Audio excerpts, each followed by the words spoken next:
તો ઠંડીને લઈને હવામાન વિભાગે કરી છે આગાહી। રાજ્યમાં બેવડી ઋતુનો અનુભવ થશે।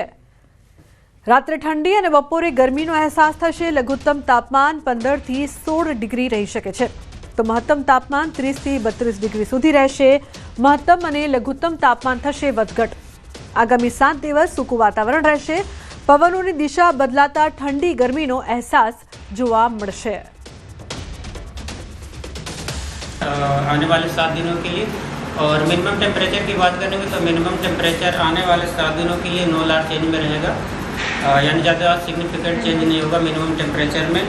और मिनिमम टेम्परेचर रियलाइज की बात करेंगे तो अहमदाबाद में 15 डिग्री सेल्सियस और गांधीनगर में 14 degree Celsius minimum temperature realise हुआ है। और पूरे गुजरात स्टेट की बात करेंगे जहाँ पर सबसे कम मिनिमम टेम्परेचर रियलाइज हुआ है वो है दाहोद 11.6 डिग्री सेल्सियस और नलिया और गांधीनगर में 14 degree Celsius minimum temperature realise हुआ है। तो डांग जिल्लाના ગિરિમથક સાપુતારામાં ઠંડીનું પ્રમાણ વધ્યું છે। રાત્રે ઠંડીનો પારો 10 ડિગ્રી પહોંચ્યો છે। કડકડતી ઠંડીના પગલે પ્રવાસીઓ સહિત સ્થાનિકો ઠૂંઠવાયા છે। સાપુતારા ખાતે છેલ્લા 2 દિવસથી તાપમાનમાં ઘટાડો જોવા મળ્યો છે। ગત રાત્રિના સમયથી તાપમાનમાં વધુ ઘટાડો નોંધાતા ઠંડીના પ્રકોપથી બચવા લોકો તાપણાનો સહારો લઈ રહ્યા છે। વહેલી સવારે ઠંડીનું પ્રમાણ વધતા પ્રવાસીઓ હોટલની બહાર ન નીકળ્યા। નિકેતન જોય સ્કૂલની બસનો અકસ્માત। સેટેલાઇટ વિસ્તારમાં બસ ડિવાઈડર પર ચડી બસ ચાલકે સ્ટીયરિંગ પરથી કાબુ ગુમાવતા અકસ્માત સર્જાયો છે। બાઇક ચાલકને બચાવવા જતા સર્જાયો છે અકસ્માત। સદનસીબે આ ઘટનામાં કોઈ જાનહાનિ નથી થઈ। ઉલ્લેખનીય છે કે ચાલકે સ્ટીયરિંગ પરથી કાબુ ગુમાવ્યો હતો, જે બાદ અકસ્માતની આ ઘટના સામે આવી છે। તો સદનસીબે આ ઘટનામાં કોઈ જાનહાનિના અહેવાલ નથી। સ્ટુડન્ટોને ડ્રોપ કરવા બસ જતી હતી, એક બાઇકવાળાને બચાવવા માટે થઈ અને એને ડિવાઈડર પર ગાડી ચડાવવી પડી। શાંતિથી આવતો તો મિનિમમ 30ની સ્પીડ હશે અને આગળ બાઇકવાળો ચાલુ ફોન રાખવા ઉપાડવા ગયો, એને બચાવવા ગયો, એમાં સ્ટીયરિંગ કાબુ પરથી ગુમાવી દીધું છે। ડિવાઈડર પર ચડી ગઈ છે। તો સમાચારમાં આગળ વાત કરીશું ખેડૂતને મોટો ટેકો।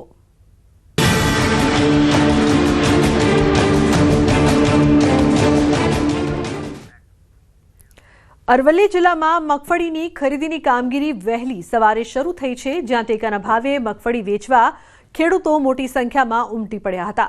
ખેડૂતોમાં મગફળીના વેચાણને લઈને ઉત્સાહ જોવા મળી રહ્યો છે। ખરીદી કેન્દ્રોમાં 7 દિવસમાં પેમેન્ટ કરવાની સિસ્ટમ ઊભી કરાઈ છે, જેથી ખેડૂતોને સમયસર રકમ મળી રહેશે।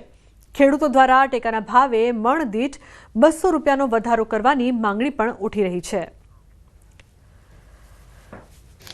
કોઈ પણ ખેડૂત રહી ના જાય અને સમયસર જેટલા સાધન બોલાવે અહીંયાનું તોલાઈ જાય એવી અમારી વિનંતી છે। અમે ભાડાના ટ્રેક્ટર લઈને આવીએ છીએ એટલે અમારે ડબલ ભાડું ના પડે એના માટે ખાસ ભલામણ છે મારી।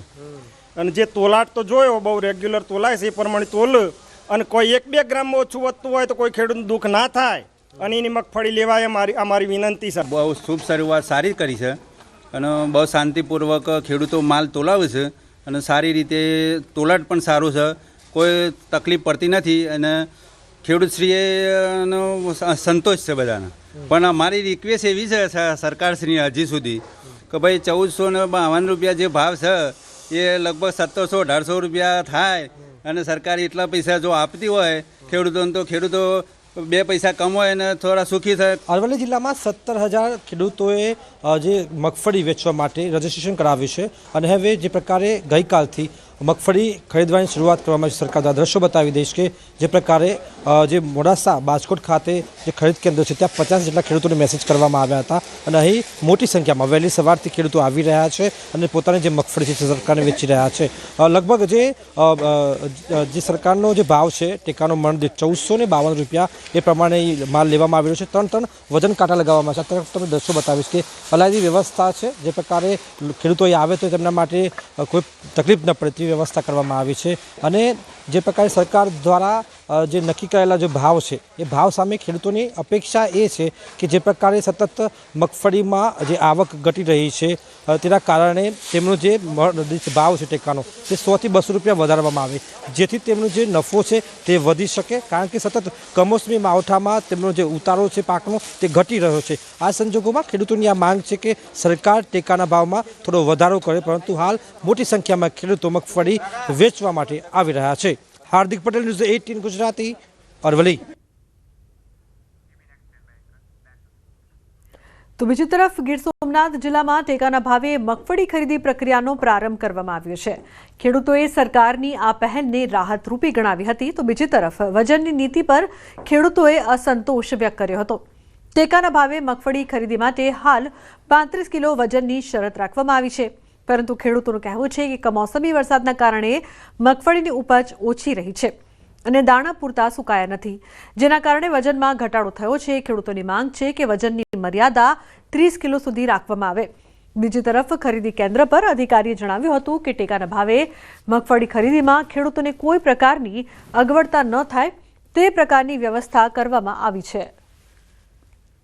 પાંત્રીની ભરતીનું જે પેલું રાખેલું છે, તો પાંત્રીની ભરતી તો અત્યારે હાલ થતી નથી, વરસાદના કારણે છે। તો મગફળી માંડવી છે તે ડેમેજ થઈ ગઈ છે અને મારું એક ટ્રેક્ટર તો ઓલરેડી અત્યારે રિજેક્ટ થયું છે, જેના કારણે સરકારશ્રીને પણ મારું આ એક અરજી છે। મગફળીની રિપેરિંગ ન થવાને કારણે જે મગફળી ઉગવાના કારણે વિલંબ થોડોક થઈ રહ્યો છે। જે વરસાદ કમોસમી વરસાદના કારણે જે મગફળી પલળી ગઈ છે તેનો પ્રશ્ન ઉભા થઈ ગયો।